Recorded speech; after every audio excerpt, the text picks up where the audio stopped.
할렐루야, 반갑습니다. 오늘 요한복음 두 번째 시간 8장부터 가도록 하겠습니다. 8장에 오시면 여러 사건들이 연결되어 있는데 첫 번째 사건이 음행 중에 잡혀온 여자를 무리들 가운데서 예수님이 용서하는 사건이 일어나고 있어요. 근데 그 장소를 보시니까 8장 1절에 예수는 감람산으로 가시니라. 이 감람산은요, 감람나무가 많이 나는 산이라 해서 감람산 이렇게 이름이 붙여졌죠. 이 산을 우리는 예수님께서 십자가 지시기 전에 마지막 기도를 하셨던 겟세마네 동산에 있는 산이라고 보시면 됩니다. 그래서 감람산에서 신약을 짜내는 그리스도의 기도가 가르쳐 주는 것처럼 이 감람유는 성전의 등불을 밝히는 그런 기름으로 사용되어졌죠. 이런 장소적인 의미를 통해서 주님께서 이 8장에서 우리에게 하시고자 하시는 말씀이 무엇일까요? 그것은 그리스도의 십자가의 고난을 통한 그리스도의 보혈이 아니고는 누구도 구원을 받을 수 없다라는 것을 한 번 더 우리에게 상기시키고 있죠. 그래서 이 여인이 음행을 하는 중에서 바리새인들로부터 발각이 되어지고 잡혀옵니다. 그런데 이 여인에게 이 바리새인들은 예수님을 통해서 고통을 주기를 원하는 거죠. 심판을 하라고 합니다. 거기에 대해서 예수님이 이렇게 말씀하세요. 8장 5절에 가시니까 모세는 율법에 이러한 여자를 돌로 치라 명하였거니와 선생은 어떻게 말하겠나이까. 바리새인들이 이렇게 물으니까 예수님이 이렇게 말씀을 하시죠. 7절 하반절에 보니까 너희 중에 죄 없는 자가 먼저 돌로 치라. 돌로 치라라는 것은 여기서 이 돌은 율법을 얘기합니다. 율법. 그래서 바리새인들이 먼저 모세 율법을 얘기를 하고 있잖아요. 율법은 이 여인을 정죄하기를 원하지만 예수님은 그 앞에 율법 앞에 단서를 달죠. 너희 중에 죄 없는 자가 먼저 돌로 쳐라. 근데 죄 없는 자가 없다라는 거죠. 로마서 3장 10절에 가시니까 의인은 없나니 하나도 없다 이렇게 증거하고 있어요. 그러니까 우리 가운데 죄 없는 자는 없다라는 거예요.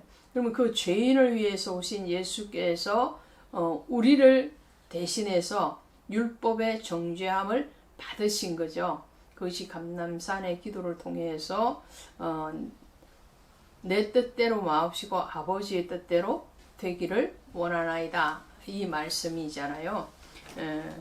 그 다음에 사건이 예수님이 이렇게 말씀을 하세요. 12절에 가시니까 예수께서 또 이러시되 나는 세상의 빛이니 나를 따르는 자는 어둠에 다니지 아니하고 생명의 빛을 얻으리라. 그렇게 말씀을 하세요.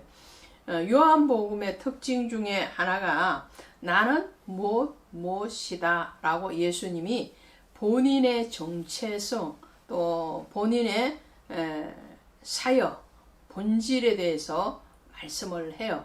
그 첫 번째가 요한복음 6장 35절에 나오는 나는 생명의 떡이다 라는 말이죠. 두 번째가 오늘 본문에 나오는 나는 세상의 빛이다 라고 해요. 세 번째는 10장 7절에 가시니까 나는 양의 문이다. 네 번째로는 10장 11절 14절에 가시면 나는 선한 목자다. 또 14장 6절에 가시면 나는 길이요 진리요 생명이다. 또 15장 1절에 가시면 나는 참 포도나무다 라고 말씀을 하시고요. 11장 25절에 가시면 나는 부활이요 생명이다 라고 말씀을 하세요. 그러므로 예수 그리스도 안에 생명이 있다. 전체적으로 말씀을 드리면 예수는 곧 생명이다 라는 것으로 귀결이 되겠죠. 그리고 예수님께서 우리에게 중요한 그 메시지를 주시는 것이 자, 32절입니다. 8장 32절에 가시니까 진리를 알지니 진리가 너희를 자유롭게 하리라 그랬어요. 진리를 알아라. 그 진리는 곧 예수를 말씀하지. 내가 곧 길이요 진리요 생명이니 나로 말미암지 아니하고는 아버지께로 올 자가 없다. 그 말씀을 하시잖아요. 그러므로 이 진리를 알아라 라는 말씀은 무슨 말이에요? 예수를 알아라 라는 거죠. 예수 안에 참 자유가 있다. 죄와 사망에서의 자유가 있다 라는 말씀을 하시고 계시는 겁니다. 그래서 자 40절을 하나 더 보시면요. 8장 40절. 지금 하나님께 들은 진리를 너희에게 말한 사람인 나를 죽이려 하는도다. 아브라함은 이렇게 하지 아니하였느냐? 너희는 너희 아비들의 행한 일을 하는도다. 예수님이 곧 하나님께로부터 보내심을 받은 진리이시다라는 것을 말씀을 합니다. 자, 이제 뒤로 넘어가셔서요. 9장에 가시면 이제 맹인된 자를 고치시는 사건이 일어나죠. 그러면서 하시는 말씀이 빛이다 라는 말씀을 한 번 더 하시죠.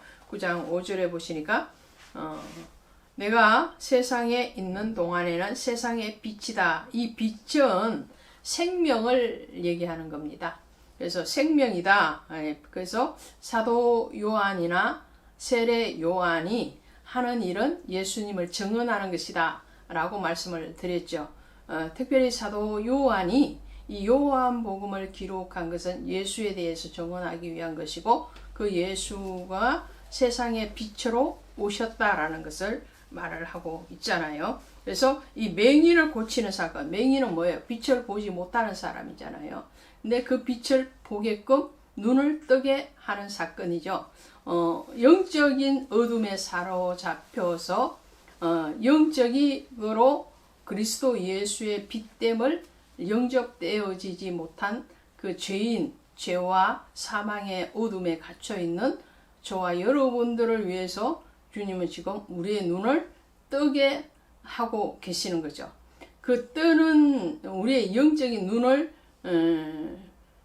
떠서 바라볼 수 있는 그것은 바로 진리 안에 있다라는 것을 말씀을 합니다. 자, 그래서 맹인이 죄가 있어서 그런 것이 아니라 그리스도의 영광을 위해서 이 맹인을 눈을 뜨게 하시기도 하고 때로는 감기시기도 하는 거죠. 자, 그 말씀이 9장 3절에 예수께서 대답하시되 이 사람이나 그 부모의 죄로 인한 것이 아니라 그에게서 하나님이 하시는 일을 나타내고자 하심이라 이렇게 말씀을 하시죠. 그래서 주님은 우리의 영원한 빛, 영원한 생명이시다라는 겁니다. 10장에 가시면 이제 양행과 선한 목자에 대한 비유를 하고 계세요. 목자의 특징은 뭔가요? 목자의 특징은 양의 음성을 듣는 거죠. 그리고 양의 특징은 목자의 음성을 듣는 겁니다. 그러니까 음성이라는 이 메시지를 서로 알아들어야 된다는 거죠. 같은 민족이다 그러면 그 민족의 언어를 공용하고 있는 거죠. 그런 것 같이 우리는 하나님의 나라의 사람들이기 때문에 하늘의 언어를 들을 수 있어야 됩니다. 그것에 대해서 말씀을 하시는데 10장 3절에 가시면 문지기는 그를 위하여 문을 열고 양은 그의 음성을 듣나니 그렇게 말을 합니다. 그리고 또 이 선한 목자의 특징은 양을 위해서 자기 목숨을 아끼지 않는 것이죠. 그것이 10장에 가셔서 10장 9절입니다. 나는 문이니 누구든지 나로 말미암아 들어가며 구원을 받고 또는 들어가며 나오며 꼴을 얻으리라. 도둑이 오는 것은 도둑질하고 죽이고 멸망시키는 것뿐이요 내가 온 것은 양으로 생명을 얻게 하고 더 풍성히 얻게 하려는 것이라. 나는 선한 목자라. 선한 목자는 양들을 위하여 목숨을 버리거니와 삭구는 목자가 아니요 양도 제 양이 아니라 이리로 오는 것을 보면 양을 버리고 달아난다. 이렇게 주님이 친히 말씀합니다. 그러니까 선한 목자는 양의 음성을 들을 뿐만 아니라 그 양의 들어갈 문을 여는 자요. 또 그 양을 위하여 자기 목숨을 버리기까지 지키는 것이 바로 선한 목자다라는 말씀을 하죠.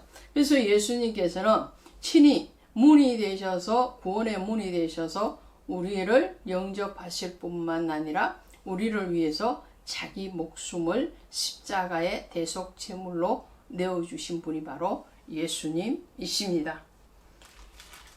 자, 그러면 이제 예수님이 또 이 표적에 대해서 말씀을 하실 때에 이렇게 말씀을 하시는 거예요.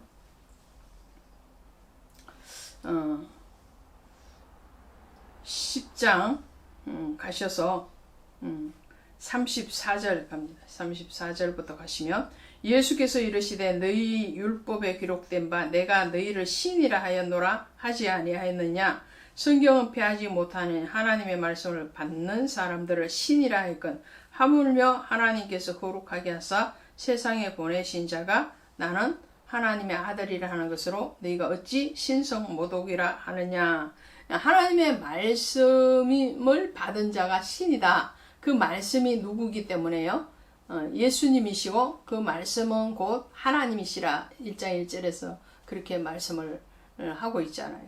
말씀을 받았다. 말씀을 이해한다. 음성을 듣고 그 말씀에 반응을 하는 것은 하늘의 음성에 반응을 하는 것이고 그 하나님이 나와 교통하고 있다는 것이기 때문에 신이다.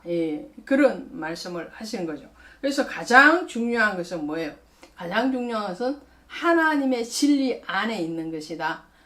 또 그 하나님의 앞에 반응을 하고 그 하나님의 부르심에 응답되어지는 그것이 바로 기적이요 표적이다 라는 말씀을 이해를 할 수가 있겠죠. 41절에 같이 많은 사람이 왔다가 말하되 요한은 아무 표적도 행하지 아니하였으나 요한이 이 사람을 가리켜 말한 것이 다 참이라 하였더라. 진실한 표적은 뭐예요? 이제 11장에서 나오겠지만 죽은 나사로를 통한 예수 그리스도의 부활이 진정한 표적이고 그 부활의 신앙을 믿는 것이 오늘 우리에게 가장 큰 기적이요 이적이라는 거예요. 믿음은 선물이지만 그 선물을 줌에도 불구하고 받아들이지 않는 사람들이 얼마나 많습니까? 그러나 하나님의 말씀에 대해서 우리가 반응을 하고 또 믿어지고 고백되어진다는 것만큼 큰 선물과 큰 기적은 없다라는 거죠. 11장에 가시면 나사로의 무덤을 찾아가시는 주님을 보게 되는데요. 그 이전에 이 나사로가 지금 병이 들었어요. 그리고 그 병듦에 대해서 예수님께 알리죠. 그런데 예수님께서는 이렇게 말씀을 하세요. 11장 4절 가시면 예수께서 들으시고 이르시되 이 병은 죽을 병이 아니라 하나님의 영광을 위하며 하나님의 아들이 이로 말미암아 영광을 받게 하려 함이니라. 그러니까 이 베다니라는 이 지명도 자비의 집, 가난한 집 이런 뜻이거든요. 그런데 이곳에서 나사로와 그의 누이들을 사랑하시는 주님께서 이 나사로의 죽을 병의 소식을 듣고도 거기에 대해서 막 다급해 하시는 모습이 아니고 아주 느긋하세요. 느긋하다 못해서 나사로가 죽고 사흘이 지난 뒤에 나타나시죠. 그 왜 그러냐면 나사로가 지금 병이 걸렸는데 주님이 곧장 막 허겁지겁 달려가셔서 나사로를 치유하시면 이 나사로의 이 병은 어떤 다른 환자들의 치유와 다르지 않는 거예요. 그러나 주님은 지금 맹인을 치유하실 때처럼 예수님 자신이 곧 부활이요 생명이라는 것을, 빛이라는 것을 말씀을 하시고자 하심이거든요. 그들의 죄로 인해서 온 질병이 아니라 하나님의 영광을 위한 질병이라는 것을 한 번 더 이 나사로를 통해서 말씀을 하시는 거죠. 여러분들이 영적으로 또 육적으로 고난과 질병 가운데 있다면 어쩌면 나사로와 같이 주님께서 주님의 영광을 위해서, 하나님의 영광을 위해서 그 질병을 통해서 일하실 수도 있겠습니다. 자, 그러면서 주님은 내가 바로 길이요 진리요 생명뿐만 아니라 부활이요 생명이다 라는 것을 말씀을 해요. 그것이 25절 가시면, 11장 25절 가시면 예수께서 이르시되 나는 부활이요 생명이니 나를 믿는 자는 죽어도 살겠고 무릇 살아서 나를 믿는 자는 영원히 죽지 아니하니 이것을 내가 믿느냐, 이렇게 물어보시죠. 자, 그래서 오늘 저와 여러분은 이것을 당연히 통과했으리라 믿습니다. 우리에게 주님께서 너는 나를 믿느냐? 라고 물으신다면, 또 이미 물으셨죠. 그랬을 때 우리는 그것을 믿나이다. 주여 그러하오이다. 주는 그리스도시요 세상에 오시는 하나님의 아들이신 줄 내가 믿나이다. 이런 고백이 오늘 우리의 입과 삶을 통해서 일어나고 있음을 믿습니다. 그리고 이제 12장에 가시면 예수님의 발에 향유 옥합을 깨뜨리는 마리아의 사건이 나오는데요. 이 마리아는 어떻게 합니까? 마르다와 마리아 그리고 이 나사로는 같은 형제 자매죠. 그런 가운데서 마리아는 3절에 보시니까 12장 3절 마리아는 지극히 비싼 향유고 순전한 나다 한 근을 가져다가 예수의 발에 붓고 자기 머리털로 그의 발을 닦으니 향유 냄새가 집에 가득하더라. 그렇게 나오잖아요. 이 향유 냄새가 가득하더라. 예수의 향기가 가득하더라. 예수의 생명이 가득하더라. 이런 말이 되겠죠. 그래서 이 마리아의 행위에 대해서 가룟 유다는 책망을 하죠. 근데 예수님은 뭐라고 말씀하시느냐 하면 7절에 보시니까 예수께서 이르시되 그를 가만두어 나의 장례할 날을 위하여 그것을 간직하게 하라. 가난한 자들은 항상 너희와 함께 있거니와 나는 항상 함께 있지 아니하리라 라고 말씀을 하십니다. 그리고 예루살렘에 올라가시면서 24절 12장 24절에서 이렇게 말씀하세요. 내가 진실로 너희에게 이르노니 한 알의 밀이 땅에 떨어져 죽지 않으면 한 알 그대로 있고 죽으면 많은 열매를 맺으리라. 할렐루야. 그래서 주님은 한 알의 밀알이 친히 되신 거예요. 주님이 친히 죽으셔서 우리를 위한 생명을 내어주심으로 많은 열매를 맺고 있고 있습니다. 지금 현재도.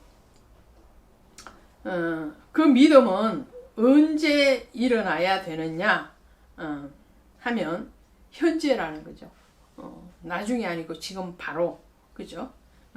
그래서 36절에 너희에게 아직 빛이 있을 동안에 빛을 비추라. 그러면 빛의 아들이 되리라. 예수님을 믿으면 예수의 아들 된다라는 말씀을 하고 있습니다. 자, 13장에 가시면 예수님께서 제자들의 발을 씻으시는 장면이 나오는데요. 그때가 유월절이죠. 유월절이라는 것은 예수님의 죽으심의 날이 되었다라는 것을 이해를 하시면 되겠죠.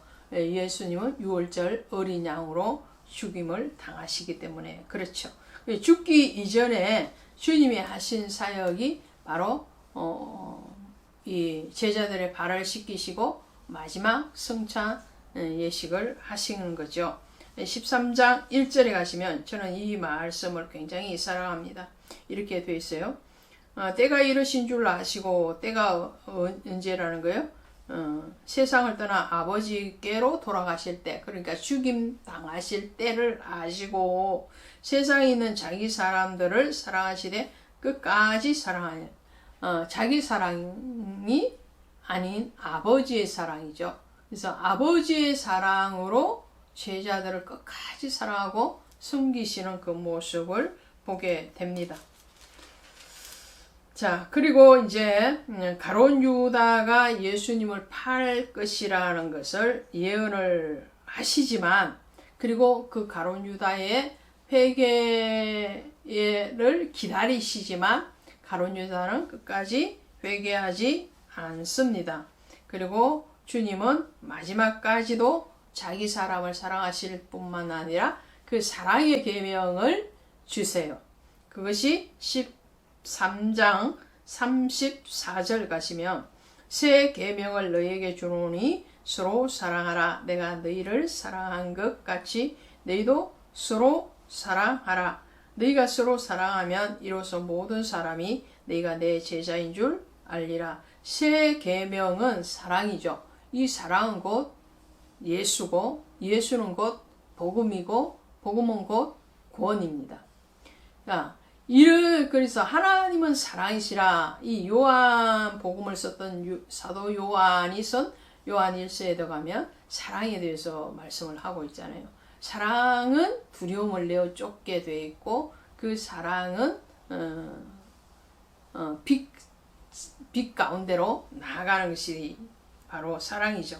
14장에 가시면 14장 6절 가시면 예수께서 이르시되 내가 곧 길이요 진리요 생명이니 나로 말미암지 않고는 아버지께로 올 자가 없느니라. 구원의 문은 오직 예수 그리스도시라는 거예요. 다른 구원이 없어요. 다른 어떤 신을 믿어서 우리가 영생을 얻는다? 그럴 수가 없어요. 다른 신, 다른 이단의 종교는 일시적으로 우리를 도덕적으로 살게 할 수도 있고 또 일시적으로 우리의 마음의 평안을 줄 수도 있지만 그것이 한정이에요.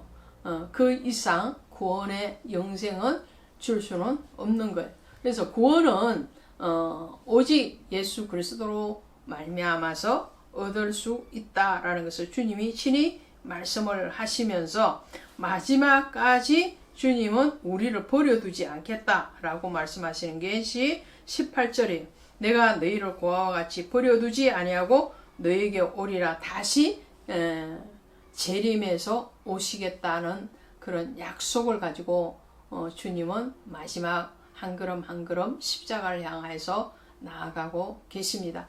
오늘 14장까지 하도록 하겠습니다. 여러분 잘 묵상하시고 여러분의 안에 그리스도의 영이, 그리스도의 진리가 충만하시기를 주 예수의 이름으로 축원드립니다. 고맙습니다.